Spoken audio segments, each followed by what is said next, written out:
Okay, now we enter part two on this, and it dawned on me right after I stopped the video on the first part that I left out the last paragraph here, and so I'll start with that on Pandora's connections to Eve. It does say one thing that's important. If it didn't, I probably wouldn't. Zeus then had Hephaestus. We know him as the great dwarven god, or Vulcan. That's where that came from. It's also where we get the name volcano from. Who was his chief craftsman, create Pandora as an evil disguised by beauty. Her herself, she was the first woman created to do so, to mislead man, dooming her from the beginning, to punish Prometheus and mankind for being so bold as to depend on themselves instead of the gods. This would put him in the role of an angel that ends up causing a whole lot of problems. And 1/3 of their gods get pushed away into a mythology, just like 1/3 of the angels leaving from heaven. Well, that's probably for a whole different video, for you'd have to go into it pretty deep. But global flooding in the Bible mythology. See, probably one that stands out the most is the account of the Great Flood. I did a video not too long ago, I guess it's about 2 years ago though, Irving Finkel of the British Museum, and how he actually has the tablet that talks about how big it was and everything, and they actually tried to build it, and it wasn't an ark that looked like this, although the aspect ratio would probably look kind of like this, for it was round, like a coracle. And it didn't have giraffes and elephants poking up out of it, but you see, because we've tried to encompass the whole world because of their floods with this idea, which is a false concept, we try to say all these things were in it, and we want to interject somehow African people mentioned in it. So here's some animals from Africa, but they don't want to show that that's just North Africa and people. Or they don't want to show Eskimos on this thing either, or Amerindians, or Orientals in any way. Let's just let that stand alone. You know, that boat landed in the Caucasus Mountains. Probably the one, and also in a place known as Ararat, which is bringing the name Arata into play, which shows you a land which was exactly where we're seeing all the sites at Göbekli Tepe that were all buried under at the end of the last ice age. And all the floods that happened there, and the Black Sea flooding in, and people moving out of there. And if you look at Aryan migration theory, you'll be like, what? In both accounts of the flood, we have a deity who's angered by the people stepping away from his major plan. In Genesis chapter 6 of the Bible, we are told of a great deal of wrongdoing of a majority of the people in existence at the time. If you look into it deeper, it actually says that these sons of God started mating with and taking women from the other races of men and hybriding them things and stuff like that. That's the only logical assumption you can really get out of it in reality, unless you want to put mythical concepts in it, which the Bible is supposed to be not that, right? So God finds favor with one man and his family and instructs the one man, Noah, to build an ark, and he's instructed by God to take his family along with 7 of each animal and stay in the ark until the flood passes. God then sent torrents of rain until the entire world was washed away except Noah, his family, and the animals, and all of humanity. No one lived other than that, and no animals either, so he had enough ability to have all the animals. I don't know if you've seen that ark exhibit that they have up in Tennessee, but it's hilarious how they put some dinosaurs in and everything, trying to make the world only 6,000 years old, possibly. And then also turn around the idea that they only had a few of different animals, but animals are able to super evolve, oh my gosh, real quickly inside of that 6,000 years, into turning one type of cat into all the type of cats. You know, they call it the holotype, basically, of that kind. And there are kinds, and then each kind has all these things that happen. So it's rapid evolution is able to happen here in their story. Well, it's the only way to make it happen. But anyhow, now this one man gets told the secret, and his family instructs to build a boat. The same thing happens in the Sumerian tale, where Enki walks up to a reed wall, and instead of talking to the man, which he said he was not going to do, he did not. He knew on the other side of that reed wall, which you can hear through, was Utnapishtim. He's the Sumerian Noah, and so he says, reed wall, this is about to happen, it's real bad, you need to build a boat. Reed wall, listen to me, build a boat that's this big and do this, that, and the other, and it's all going to happen. And hey, reed wall, bye-bye now. And Utnapishtim knew to do so, and then the flood came.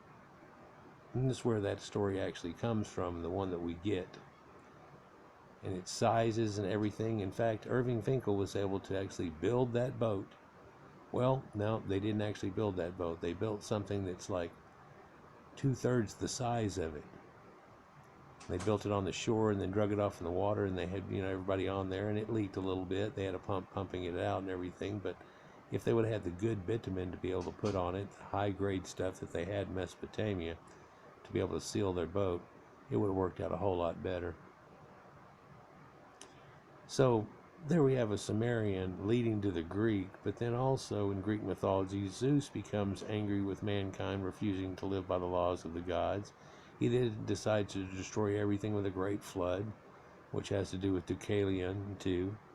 Prometheus, who had already incurred Zeus's eternal wrath by giving man the knowledge of fire, warns his son and his wife to build a structure to escape, and thus ensuring that people would be able to continue to populate.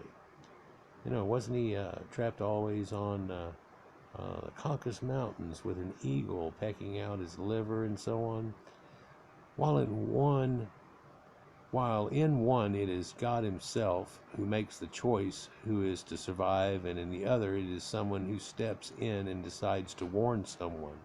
In both cases, the world was destroyed by a large torrent of water, and in both cases, someone had to survive to create this new population, didn't they?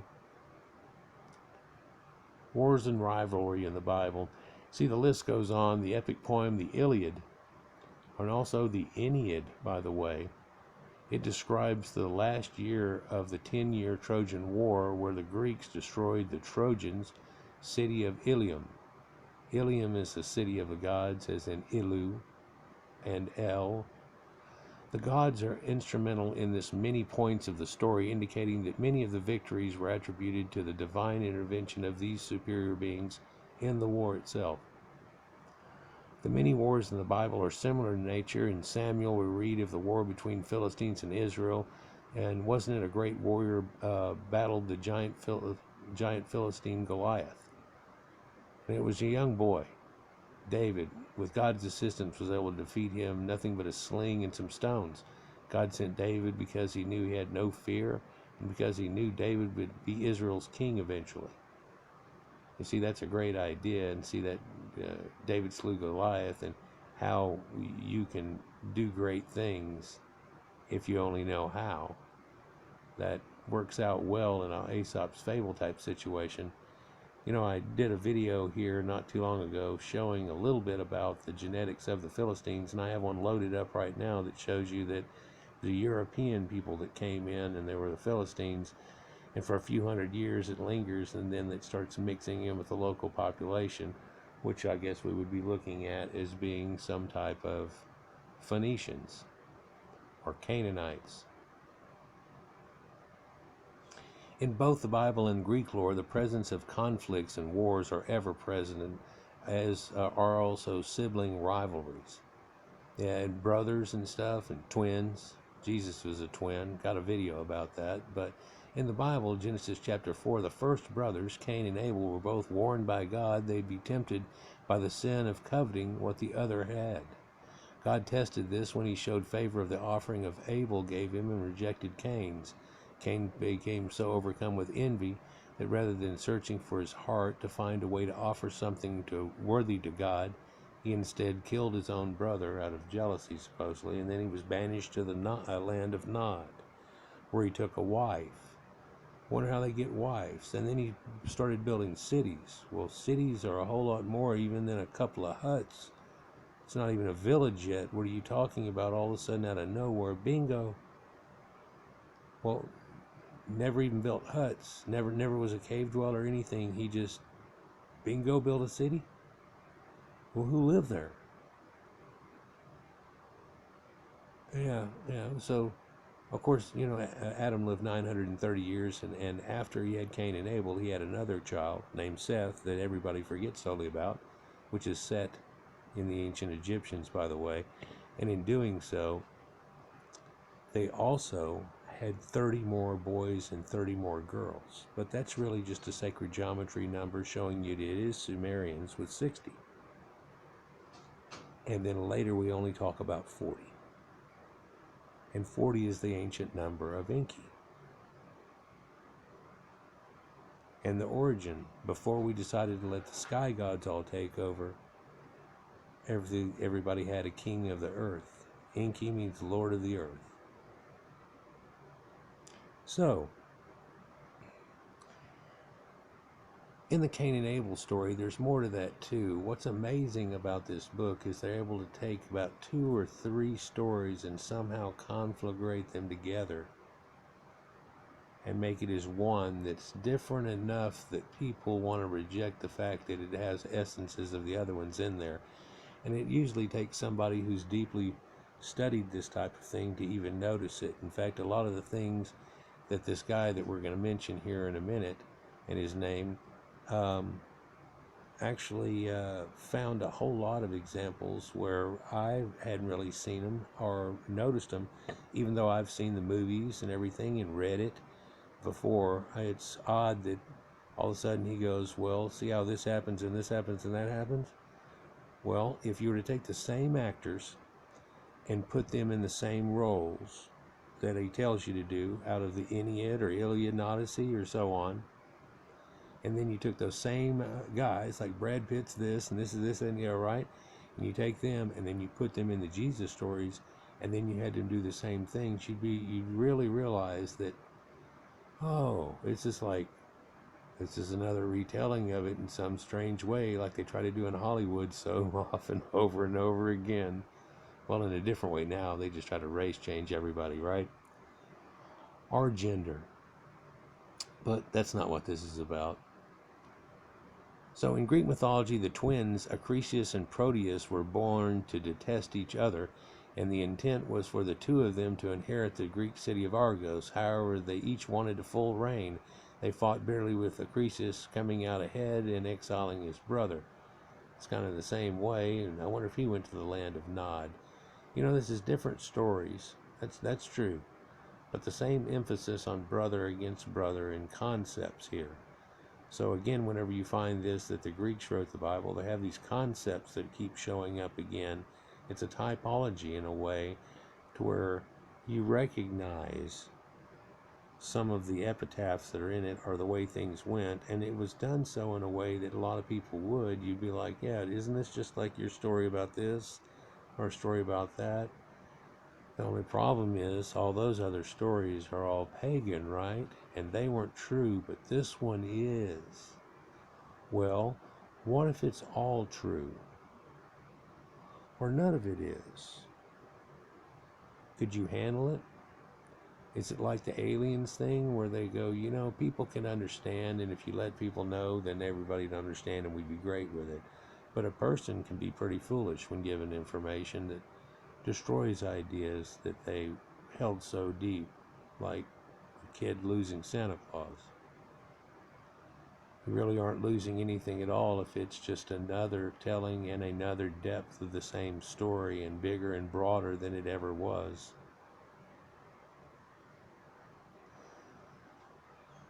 The central figure in the New Testament of the Bible is Jesus of Nazareth, and who Christians believe to be the Messiah or Savior. He was born a virgin of Mary after she was touched by God and the seed placed in her womb, much as one version of Dionysus was placed in the womb of a mortal woman known as Semele by Zeus. And people have made the connection that has to do with Semiramis and the tales of Nimrod. And if we take it back one more, it has to do with the ancient tale of Demuzi, and how he gets reborn by a sunlight beam from God, from the sun, just like in the Egyptian sun, Re, and even whenever they turned it all only into one God that was the sun God. It's really very similar to the same thing we're believing today, except for they've conjugated three into one. See, they were Father, Son, and Holy Ghost. People are fine with that. And they replaced all the other gods of this, that, and the other with all the saints, and you pray to them for this, that, and the other, and it's the same thing, along with the angels. Don't we have quite a pantheon going on now? Well, God used to have a wife named Asherah, but if you'll look that up, that's actually the Canaanite god El's wife, Asherah, and their son Baal. Because there's only three of them, there had to be some type of incestual relationship to end up making kids after that, because gods are only gods and all that. Otherwise, you're marrying mortals or getting with mortals, which is the story of Zeus and all of his kids, and the fall in the Bible too, and the story of sons of God getting with the daughters of men and creating giants upon the earth, which, if you'll look into it, it was one of their ways to excuse away dinosaur bones as being giant people. Again, with your Titan ideas, which really start to sound like elephants and so on. In looking at the Greek hero Odysseus, there are more than a few similarities that show up. It's been argued by some, including author Dennis R. MacDonald, the one I spoke about earlier, in the Gospel according to Mark, that when Mark was writing his account, he may have been inspired by the tales of Odysseus of the time when describing Jesus. In fact, if you look at him or listen to him and watch him go through it, he actually makes a very good case on how it's supposed to have that same flavor and idea, even though one is a seaward journey and getting lost and all of that. There are so many connections. Here's just a few. Odysseus was a carpenter who went on to lead a life of great suffering. Trying to get back to his home, he had to hide who he was, and then when he returned, he had to get rid his house of many hangers around who were trying to attach themselves to his wife, like the church. Jesus was a carpenter who also lived a life of great suffering. He arrived in the temple in Jerusalem, saw sin and great things that were taking on in that sacred temple, and angrily went through, knocking wares off the tables, not masking one bit of his fury for the disrespect being shown in his father's house or his mother or his wife. The Hebrews are thought to be the apple of God's eye. Jesus was the head of their household. He felt compelled to protect them and keep them from the wolves in sheep clothing. There's an idea that goes along with wolves and sheep, but I won't go there.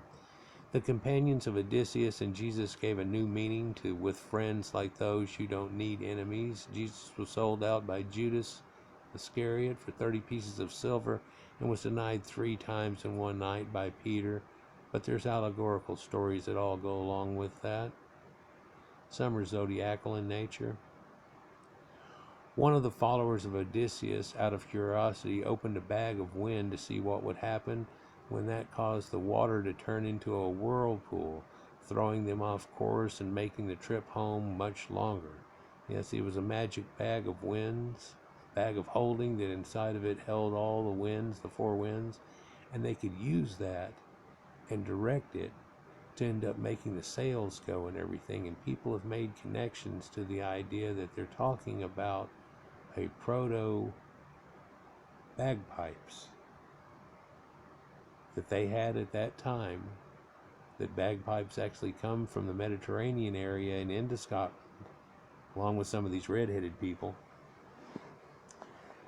and that you actually are talking about how they would chime and do the songs with the bagpipes and beat a drum along with it, and that would give the cadence for them to go. Or a typhoon ended up catching them, which typhoon is named after Typhon, so there's another idea, but let's continue. Again, we have stories that are not exact, but the similarities are striking enough that it begs the question, were the writers of the Bible actually reworking ancient Greek myths to create their own new reality? Knock, knock. If you look on the right there, you'll actually see somebody that looks a whole lot like Serapis. Except for he's got a trident, but somebody pulled the middle spike out of his trident, and that's not Neptune anymore either. Instead of having a horse next to him, which he's connected to, there's the three-headed dog of Cerberus, and this is actually Hades, which is repeatedly said in your Bible as opposed to Sheol, Gehenna, or hell. For we already talked about where hell even comes from and the idea and the word. While in the Christian Bible, Satan is the main antagonist and perceived as evil and destructive, in Greek accounts, Hades, who reigns the underworld, is not evil, simply a protector of the dead. In fact, all the other religions had that this way too. You see, they're eventually, because there's overly good in one way, you've got to go overly bad in another way. So you're going to take and twist it around to the idea that if there's a God, then there's a devil, and now you start adding gods into the mix. Well, he's the devil. That's a god of the underworld, or god of hell, or the afterlife, and all of that. But you're making him into that problem that's there.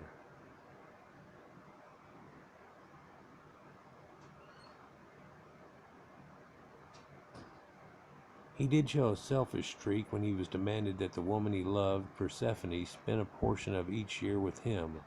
Persephone's mother was Demeter, which is Dio-meter, or the godmother, the goddess of abundant harvests. The reason for spring and so on is given as this. This is a portrayal of the seasons. The portion of year that Persephone spends with Hades is when Demeter is mourning, when there are no harvest, and so through the winter and into spring. So really from autumn, winter, and into spring, and then all of a sudden she arrives again. And because she arrives, the flowers arrive with her. This is Mother Nature. If you'll look at all this that we're talking about and all of the ancient religions, they had a whole lot of Mother Nature. And it's what people say nowadays we don't have anymore about it and everything. But its whole essences are built on it, aren't they? Gods of the forest, using animals as a representation of aspects of life. Pardon me. However, all the Greek gods were selfish, so Hades was really no different. See, selfish because he ends up getting you forever and ever and ever, and God only got to have you during your life to try to do something about it. Well, do something about what? Was there some way you weren't going to end up in the afterlife? Because that's all that all those places were, Elysian fields and so on. You know, it's really no different. It's the version that they have in Egypt and everywhere else, because again, like I say, it all stems from the same concepts. We're just not led to believe that it is, and these people had weird beliefs. And even if you look into India and dig into it deep, it's really not far off. Sure, there's a lot of intricate stuff that's different about it, but in the conceptive, misconception of him as evil or negative God came about when early interpreters of the Bible translated the word Sheol, or grave, to the Greek Hades. Yeah, so why did they do that? Well, they're telling you the Greeks wrote the Bible in the first place, so that's what it was. And whenever they tried to do Sheol thing, they go, Hades. And they're like, well, that's not the way Hades really is it? It's not the way that you'd think. I mean, there are Gnostic texts that tell you that if you get caught lying and stuff, then whenever you go to hell, that you'll be hung up by your tongue over a fire. And if you're a woman that braids her hair and tries to put on makeup and look pretty, you'll be hung up by your hair over a fire. And whenever they do that to the people, the person looking on heard him say, well, I didn't think it'd come to this. There's a great emphasis on numbers in Greek myths. Many things come in threes, most notably are being the three fates. Cronus was overthrown by three of his sons, my three sons. You ever seen that old show back in the 60s? Had reruns for years. Used to come on after Leave It for Beaver. Looking at the Bible, we find three magi who deliver the message to King Herod that the true king of the Jews has arrived, and we also find the Holy Trinity, Father, Son, and Holy Spirit. There are 12 main gods on Mount Olympus, and there are 12 disciples of Jesus Christ.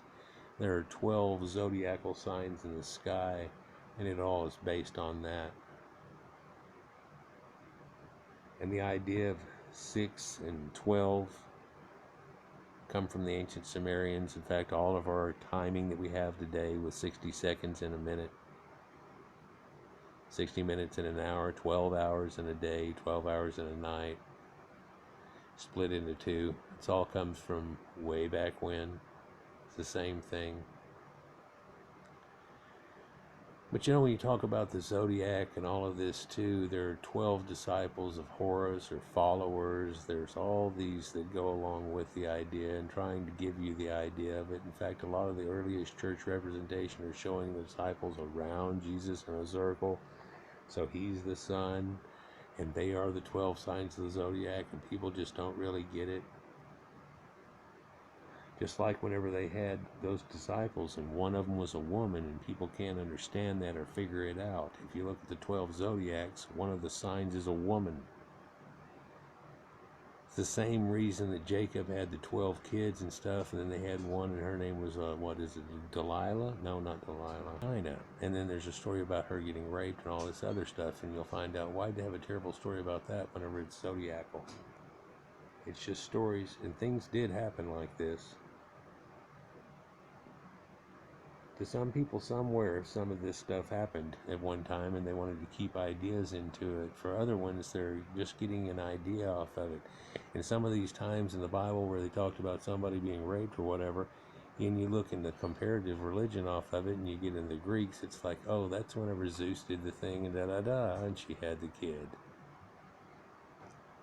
So if you were to put the thing and an idea together, you're supposed to realize that these are actual divinities that are going around. Like Jacob was named Israel, and Israel is the ancient Phoenician word for the name of the planet that we call Saturn. Planets mean wandering stars. You see, we went back to a monastery way of belief because those aren't stars, they're planets. They're not wandering stars. That's what planet means. That actually those are planets revolving all around the sun. The sun is the king of the middle of everything. Most of you listening now understand that back in the day, people got killed if they knew knowledge like this, and that the sun was at the center of the earth. In fact, they made the guy that Copernicus had come up with it and everything, they made him recant on the idea that he believed it. So a few hundred years later, whenever it was possible to say something like this more openly, somebody went, no, he was right. I can prove it to you. Give me an hour and listen, and don't start freaking out, and I can prove it to you. And he did. So the writers of the Bible may have had divine inspiration, but a writer can only describe what they know and what they've seen and heard themselves. And when faced with the task of writing the history of the world, there had to be a central basis. What if the basis for the Bible were ancient myths of the Greek heroes and villains that had been published thousands of years before one page of the Bible had been written? What if the stories of the ancient Greeks were actually just conflagrations of all the people around? I've quite often in my videos shown and told you that the gods of the Greeks were not gods of just one little area around one little mountain, that they talk about Olympus being there, but they were gods of the whole area of Caucasians they knew about. They involved quite a bit of them. It wasn't hard for them to do. It was why Mithras and Sol Invictus got more popular and so on. And that also is telling of Christ too, for it's a sun god that had the same ideas, and it was Dionysian mysteries mixed with another one that pulled that together in the first place. With all the similarities and differences between the two, it's a testament of both of them for standing the test of time, actually. It's an amazing book. Centuries after they were written, they are all still discussed, analyzed, and searched for more answers and validations of whether that really happened and was there a city of Troy and all of that, right? But then again, we always look for the Bible stuff too. It's funny, the people that all went for generations and generations now into the Holy Land to try to find proof of it all find very little, and it keeps showing you up things that they didn't really want you to see and they thought you'd never actually see. Like that God had a wife named Asherah, and that Yahweh was a god of the Edomites for a time. Let's go back to this.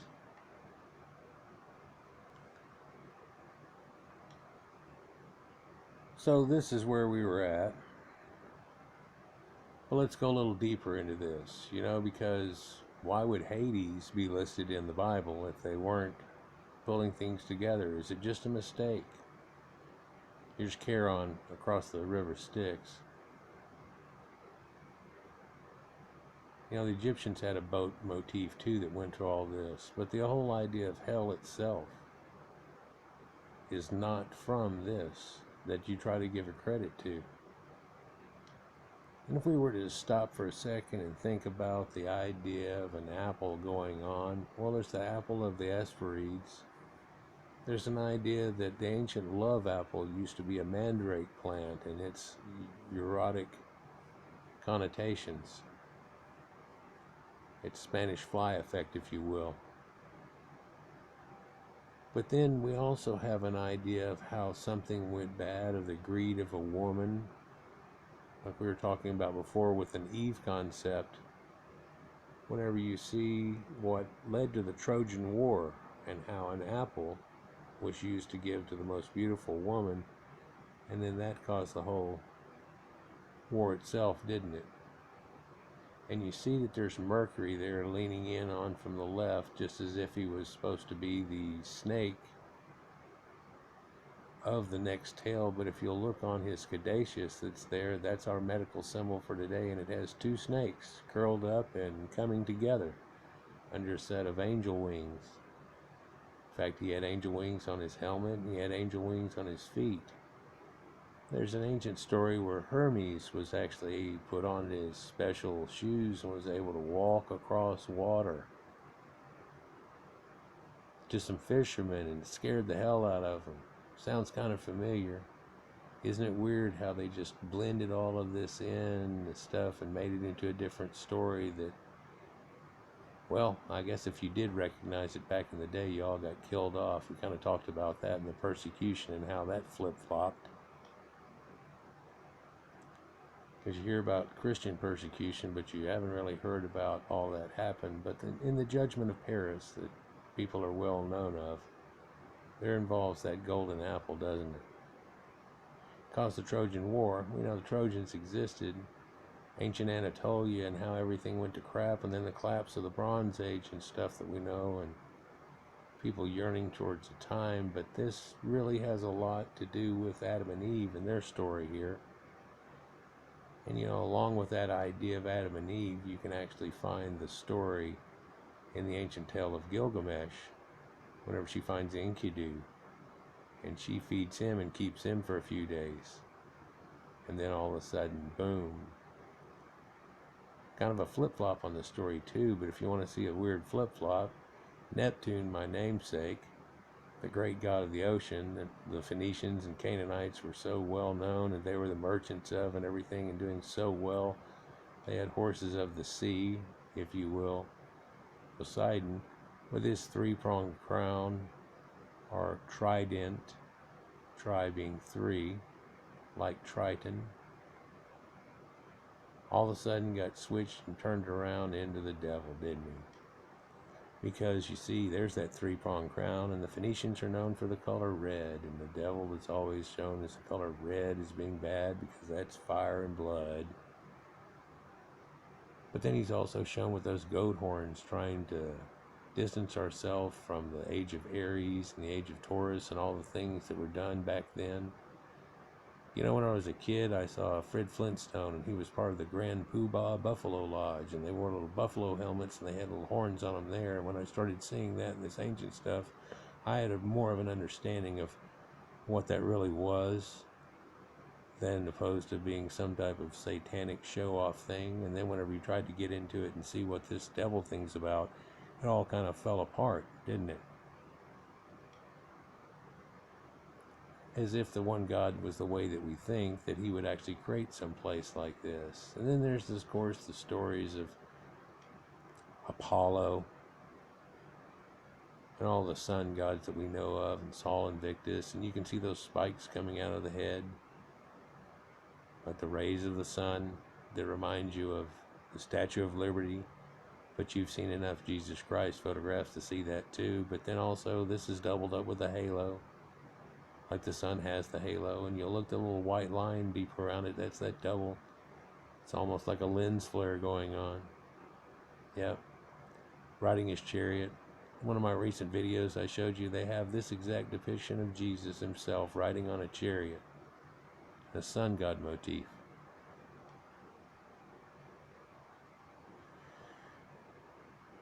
Quite a few connections there. So Jesus is the light of the world. Yeah, the sun is the light of the world. The sun is the actual light of the world.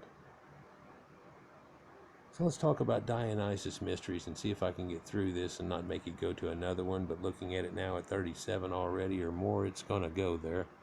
It'll be in your top left-hand corner. But Dionysus was born of a virgin on December 25th, or the winter solstice. He is the son of the Heavenly Father. As the holy child, Bacchus, or Dionysus, was placed in a cradle, crib, or a manger among beasts. Dionysus was a traveling teacher who performed miracles. He was the god of the vine, and he turned water into wine. Dionysus rode in a triumphal procession on an ass or a donkey. He was a sacred king, killed and eaten in a Eucharistic ritual for fecundity and purification, like whenever we drink wine and say it's the blood of Christ, and then eat bread, or unleavened bread, and that ends up being his body, which is a cannibalistic type ritual. Well, the ancient tale of Kronos will to give you some enlightenment into what happened at one time to these people when they're all starving to death. And of course it's alluded to also in the Egyptians, whenever it said these people almost ate, they ate some of their young and things going on. Well, during that time right there was the time of Kronos that we talk about, or that they speak of, that was there. In fact, it's where we actually get the name cannibalism, although a lot of other people are well known for it and taking off with it as a way of life in ways. The Canaanite worship of Baal is where we get cannibalism. The god traveled into the underworld to rescue his loved one, arising from the land of the dead after 3 days, which is also a sun worshiping concept, where the sun dies each year at the winter solstice and 3 days later rises again. Dionysus rose from the dead on March 25th in Easter ceremony, or Easter, or Ostre, and ascended into heaven. The reason they call it East is the sun rises in the east, but this is also an equinox, whenever the night becomes equal with the day, and then from then all the way through summer till the end of summer into autumn, you'll end up having longer and longer days, i.e. the longest day of the year we always talk about in the middle of summer. Usually on the 25th of each of the months that we're talking about. Bacchus was deemed father, liberator, and savior. Dionysus was considered the only begotten son, king of kings, god of gods, sin bearer, redeemer, anointed one, and the Alpha and the Omega. Boy, that sounds familiar, but that's also the god Dio of the river Niasus, is where his original name comes from. But then again, there's a conflagration of that and the tale of Kronos that gets given into his name, and the tales are mysteries. He was identified with the ram or the lamb during a time of Aries. His sacrificial title of dendrites, or young man of the tree, indicates he was hung on a tree, or some may believe crucified. In fact, in the other video, I showed you a picture where they've got Dionysus or Bacchus, and he's nailed onto a cross, which if you look at it closer is a cross, but the very bottom of the cross has a little arrow point on it, and it looks more like a anchor. But whenever you hear about the very first symbols of Christ, it had to do with an anchor and all these other things, because they knew that that was around during those times and being used for symbols that they're using later for other things. So they're easily able to say, oh, well, that's what that is. Whenever there really doesn't have a lot to do with the water, but then again, these people that they were taken over and lost to time and scattered about the earth did. The Phoenicians were the greatest of maritime people. Early Christian art is rich with Dionysic associations, whether in boisterous representations of the Agapa feasting, or the miracle of water into wine at Cana, or in wine and the vine motifs alluding to the Eucharist, and most markedly the use of Dionysic facial traits for representation of Christ. Quite often has a representation like that, or it'll have another representation that'll look somewhat like Serapis. People said that later that a lot of these paintings and stuff looked like a certain guy, which if you look into it, 3/4 of those were made before that guy, and they're representations of Christ from the earliest of times, where he has chestnut brown hair but a darker beard, sometimes darker hair with lighter tips into it, all kinds of things into it. You would think somebody here in the Ancient of Days made an old picture of the Statue of Liberty, but lo and behold, here we are again with the idea of another dying and rising sun god type effect that was around during this time here, and this is Attis. Now, many mythicists writing